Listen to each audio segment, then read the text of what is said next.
Okay बच्चों, देखते हैं क्वेश्चन नंबर 3 एक्सरसाइज 1.1 का। An army contingent of 616 members is to march behind an army band of 32 members in a parade. The two groups are to be marched in the same number of columns. What is the maximum number of columns in which they can march? ठीक है, question में क्या है? Question में लिखा है कि एक आर्मी मतलब एक तो आर्मी का पूरा ग्रुप है, ठीक है, उसके आगे आगे तो बैंड वाले हैं और पीछे पीछे वो जो लेफ़्ट राइट करते रहते हैं, इस तरह से है। 616 मेंबर तो उसमें है जो लेफ़्ट राइट जो मार्च करेंगे, है ना। और उन्हें किसके पीछे मार्च करना है? 32 मेंबर्स। कैसे? वो आर्मी के बैंड वाले। देखा होगा आपने 26 जनवरी को जब होता है, परेड निकलती है ना, टीवी पे दिखाते हैं, आगे बैंड बाजे वाले होते हैं, पीछे आर्मी वो मार्च करते रहती है। तो इसमें कंडीशन क्या दे रखी है? 2 ग्रुप्स। यहाँ पे 2 ग्रुप है ना, एक तो मार्च जो कर रहे हैं और एक जो बैंड बजा रहे हैं, ठीक है। तो उन्हें मार्च करना है in the same number of columns, मतलब सेम नंबर ऑफ कॉलम में मार्च करना है उन्हें। मतलब जितने बैंड वालों के होंगे कॉलम्स, उतने ही वो जो मार्च कर रहे हैं आर्मी कंटिजेंट उन्हें उनके इतने कॉलम्स होंगे। अब what is the maximum number of columns in which they can march? तो ज़्यादा से ज़्यादा कॉलम्स क्या हो सकती है जिसमें वो मार्च करें? पहली बात तो आपको बहुत क्लियर होना चाहिए कॉलम्स क्या होती है और रोज़ क्या होती है। ओके, तो पहले मैं आपको एग्जांपल देता हूँ। यहाँ पे देखो 6 बच्चे यहाँ पे ABCDEF है ना। तो इनका जो फेस है वेस्ट की तरफ है। ओके, इनका फेस कहाँ की तरफ है? वेस्ट की तरफ है। तो अभी कितनी कॉलम्स है? कितनी कॉलम्स में है ये? कितनी कॉलम्स है ये? पूरी एक कॉलम्स है ना ये। अभी कॉलम्स यहाँ पे कितनी है? 1। जैसे आपने चलो आप अपनी असेंबली टाइम में जब प्रेयर करते हो तो आप किस में खड़े होते हो? कॉलम्स में खड़े होते हो, एक के पीछे एक लाइन लगा के खड़े होते हो।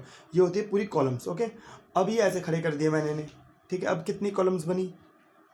1, 2 और 3, ठीक है। कंफ्यूज मत होना। आपको पता होगा कि कॉलम्स तो हम यूँ नहीं गिनते थे, कॉलम्स तो हम वर्टिकली गिनते थे। वो तब है जब हम इस डायरेक्शन में बैठे हो। कॉलम्स हमेशा गिनी जाएगी हमारे फेस की तरफ से।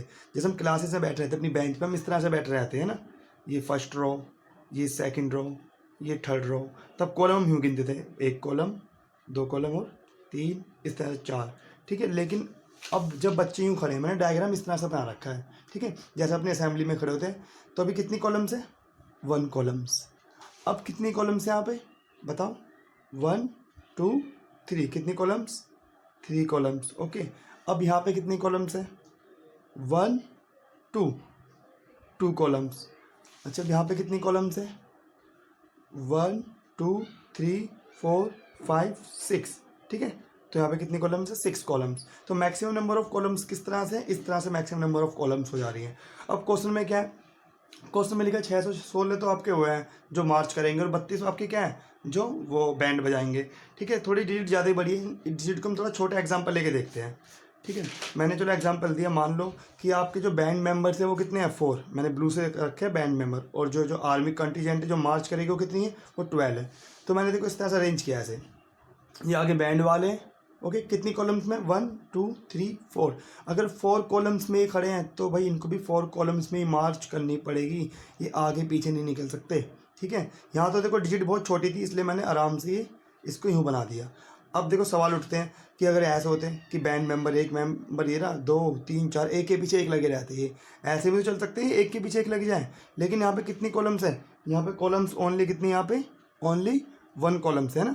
हमें कॉलम्स को क्या करना है? हमें कॉलम्स को मैक्सिमाइज करना है कि मैक्सिमम नंबर ऑफ कॉलम्स। अगर वो इस तरह से होते, इस तरह से एक मेंबर ये, 2 मेंबर ये रहा, ठीक है, 3, 4, ये बैंड वाले चलो ऐसे लगा दिए मैंने, 1, 2, 3, 4, ऐसे इसके पीछे ये परेड करने, वो परेड वाले 1, 2, 3, 4, 5, 6, 7, 8, 9, 10, 11, 12। तो यहाँ पे कितनी कॉलम्स हैं? यहाँ पे 2 कॉलम्स है, ठीक है। लेकिन क्वेश्चन में क्या था कि maximum number of columns. Maximum number of columns मेरी किस तरह से आई? इस तरह से, जब मैंने ये लगा दिया 1, 2, 3, 4 और इसके पीछे जो मार्च कर रहे हैं 1, 2, 3, 4, 5, 6, 7, 8, 9, 10, 11, 12, ठीक है। देखो यहाँ पे मैंने क्या, डिजिट बहुत छोटी थी इसलिए मैंने आराम से एडजस्ट कर लिया। और क्वेश्चन हमसे पूछ रहा है 32 बैंड मेंबर्स है, 616 तुम्हारे मार्च कर रहे हैं। इससे पहले थोड़ा हल्की सी बड़ी डिजिट का एग्जाम्पल लेते हैं। सपोज करो 16 तो बैंड मेंबर्स हैं और 24 आर्मी कंटीजेंट्स हैं जिन्हें मार्च करनी है। मैंने इन्हें ऐसे लगाया, देखो 1, 2, 3, 4। मैंने इनकी कितनी कॉलम बनाई? 1, 2, 3, 4 कॉलम्स बना दी मैंने। हर कॉलम्स में मैंने 4 रख दिए। कितने? 4 मेंबर्स, 1, 2, 3, 4, टोटली कितने हो गए? 16 हो गए। अगर मैं इनको यूँ लगाता हूँ जो जिन्हें मार्च करना है 1, 2, 3 4 5 6। अगर मैं इनकी 6 कॉलम बनाता हूँ, पहली बात तो ये पॉसिबल ही नहीं है, क्योंकि इसने बोला था क्या कि दो ग्रुप है ना, एक ग्रुप तो ये बैंड बाजू वालों का और दूसरा ग्रुप ये जो लेफ्ट राइट कर रहे हैं। इन दोनों की कॉलम्स क्या होनी चाहिए, इन दोनों की कॉलम्स होनी चाहिए सेम, इन दोनों की कॉलम सेम होनी चाहिए, मतलब ये कंडीशन तो पॉसिबल ही नहीं है। चलो मैंने यूँ लगा के दिखाने, 1 2 3 4 कॉलम्स मैंने बना दी। हर कॉलम्स में मैंने क्या कितने मेंबर डाल दिए, 4 मेंबर डाल दिए। ऐसे ही मैंने इनको डाल दिया ठीक है, 4 कॉलम बना दी, 1 2 3 4। हर इसमें कितने डाल दिए मैंने, 1 2 3 4 5 6 डाल दिए, है ना, 4 से 24। हमने ऐसे करके देखा, ठीक है। लेकिन क्वेश्चन में दोबारा सुनो, क्वेश्चन में क्या था, मैक्सिमम नंबर ऑफ कॉलम्स। क्या हम ऐसे नहीं कर सकते, इनकी 8 कॉलम बना दी मैंने, 1 2 3 4 5 6 7 8। कितनी कॉलम्स बना दी मैंने, 8 कॉलम्स बना दी। हर कॉलम के अंदर कितने मेंबर रखे मैंने, हर कॉलम के अंदर कितने मेंबर है, 2 मेंबर्स हैं। टोटल मेंबर्स कितने हो गए, 16। बैंड बाजू वाले की बात कर रहा हूँ मैं, ठीक है। जब 8 कॉलम्स इनकी बनी है तो 8 कॉलम्स इनकी बनेगी, क्योंकि नंबर ऑफ कॉलम सेम होनी चाहिए बहुत ग्रुप के लिए। अब ठीक है, और एक कॉलम में कितने मेंबर डाले मैंने, 1 2 3 मेंबर डाले, ठीक है। अब कोई बच्चा बोलेगा सर इससे बड़े तो क्या कर दो, 16 कॉलम बना दो। जब हम कॉलम में मैक्सिमम कर रहे हैं तो सीधा 16 कॉलम नहीं बनाते। चलो ठीक है, मैंने 16 कॉलम बना दी। यहाँ देखो, 1 2 3 4 5 6 7 8 9 10 11 12 13 14 15 16। ये 16 मैंने बना दी बैंड बाजे वाले। अगर मैं इनके पीछे जो लेफ्ट राइट कितने जो 24 मेंबर्स उन्हें अरेंज करूँगा, 1 2 3 4 5 6 7 8 9 10 11 12 13 14 15 16 17 18 19 20 21 22 23 24। देखो इस तरह से अरेंज हो पाए।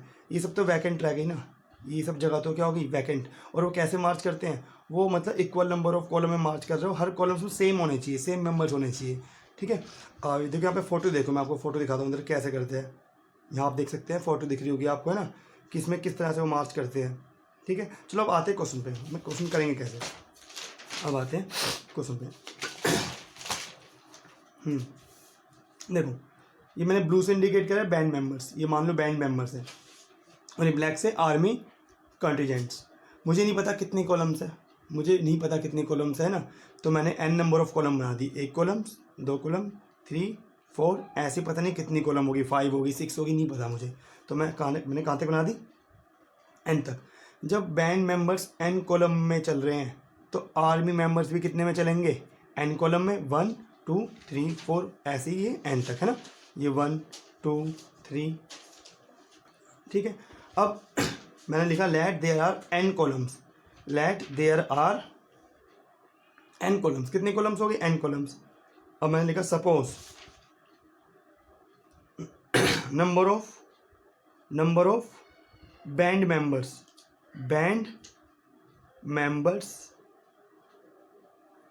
इन ईच कॉलम बी x। मैंने बोल दिया बेटा यहाँ पे कि एक कॉलम में कितने मेंबर्स हैं, x मेंबर। जैसे मैं कहूँ एक कॉलम में x मेंबर है, तो 2 कॉलम्स में कितने मेंबर होंगे, 2 कॉलम में 2x होंगे, 3 कॉलम में 3x होंगे नहीं होंगे, ठीक है। अब देखते हैं, मैंने लिखा है suppose number of band member in each column be x and number of army, ठीक है, कॉन्टिजेंट लिख दिया यहाँ पे, contingent in each column be y, ठीक है। मैंने यहाँ पे हर कॉलम में कितने मेंबर डाल दिए, एक्स डाल दिए, पता नहीं कितने डाल दिए। ऐसे ही आर्मी कॉन्टिजेंट हर कॉलम में कितने डाल दिए मैंने, वाई डाल दिए, मुझे नहीं पता कितने हैं, ठीक है, मैंने बस यहाँ पे डाल दिए। अब देखो सुनो, मैंने बोला था आपसे एक कॉलम में आपके अगर एक्स मेंबर है तो 2 कॉलम में कितने होंगे, 2x, 3 कॉलम में कितने होंगे, 3x, 4 कॉलम में कितने होंगे, 4x। ऐसे ही यहाँ पे कितनी कॉलम्स है, यहाँ पे कॉलम्स है n कॉलम्स है ना। तो total number of members, total number of band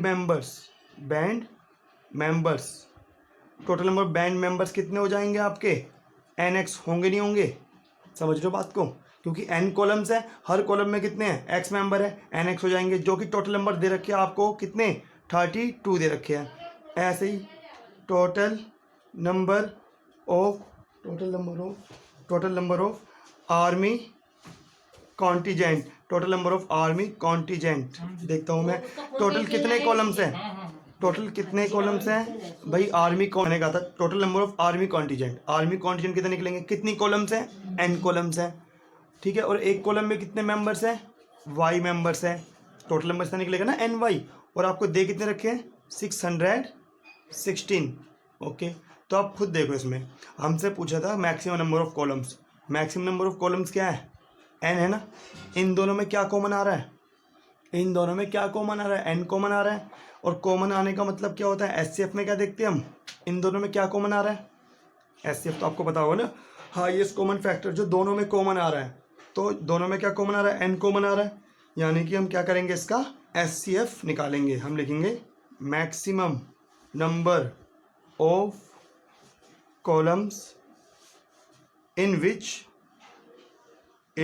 which they can march is equals to SCF of 32 and 616। अब निकाल लो बेटा 32 का और 616 का SCF। चलो मैं निकालता हूँ। 32 से डिवाइड किया इसको, 32 वन ज़ा 32, कितना? 11 में से 2 गए 9, अभी कितना? 5 में से 3 गए 2, है ना। कितना यहाँ पे 29 आ गया, यहाँ पे 6 लिख दिया मैंने, ठीक है। यहाँ पे आ गया 6, सॉरी। अब 32 को टेबल में जो पढ़ना है, 32 के टेबल में 296 10 बार में ज़्यादा बढ़ जाएगा। इसका 9 टाइम्स करके देखता हूँ। 9 2 से 18 का 8, हासिल का 1, 9 से 27 और 28, ठीक है। मैंने इसका पढ़ा 9 बार। 32 9 ज़ा 288, 16 में से 8 गए 8, 9 में से 8 गए नहीं, तो रिमाइंडर था, ठीक है। अब 32 8 4 ज़ा 32। अब रिमाइंडर 0 आ गया। जब रिमाइंडर 0 आया तो आपका डिवीज़र क्या था? 8। तो यानी कितना है आपका? 8। Maximum number of columns, so maximum number of columns is 8। तो मैक्सिमम नंबर ऑफ कॉलम्स क्या होगी आपकी? 8 होगी, ठीक है। समझ में आया? जिसको समझ में नहीं आया आप भी सुनो, जिसको अब भी समझ में नहीं आया ना, उसकी छोटी सी ट्रिक है। उसके लिए क्या ट्रिक है? What is the maximum? जहाँ पे भी मैक्सिमम लिखा आ जाए, जहाँ पे भी हाईएस्ट लिखा आ जाए, ठीक है, जहाँ पे भी ग्रेटेस्ट आ जाए, तो आपको आंख बंद करके एचसीएफ निकाल देना है, ठीक है। वैसे आंख बंद करके एचसीएफ कैसे निकालोगे? आंख बंद करके लिख ही नहीं सकते हम, है ना। जिसको समझ नहीं आया उसके लिए ट्रिक है, ठीक है। आप बस इतना याद कर लो, मैक्सिमम हाईएस्ट ग्रेटेस्ट तो एचसीएफ। इसका उल्टा अगर मिनिमम लोवेस्ट स्मॉलेस्ट तो LCM। आई होप आपको ये समझ में आया होगा।